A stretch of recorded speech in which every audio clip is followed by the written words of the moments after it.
Hello everyone, how are you doing? This is MD Tech here for another quick tutorial. In today's tutorial, I'm going to show you guys how to insert shapes in Microsoft Word.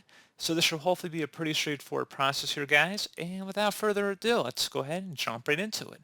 So all you have to do is open up the Word application and then select the Insert tab. Select where it says Shapes right above Illustrations and click on the drop-down. So you have recently used shapes you can access, or you can go ahead and just scroll down for more specific shapes that might be a little bit more unused, perhaps. So you got different block arrow keys, you got equation shapes, stars and banners, callouts. So definitely pretty cool here, guys. And that's pretty much it. So let's go ahead and actually insert a couple of shapes in here, I would say. So just to give you guys an example. So once you select the shape, you can actually drag and determine how big you want it to be within the Word window here. And you're going to see Shape Format tab will appear up here at the top.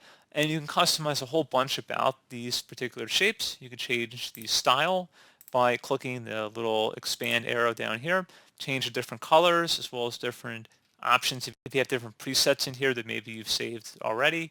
And again, pretty straightforward on that end, guys, for that. You can also change the outline of the shape, so different shape outline colors, and you can change the weight of it too by making how thick you want the borders to be.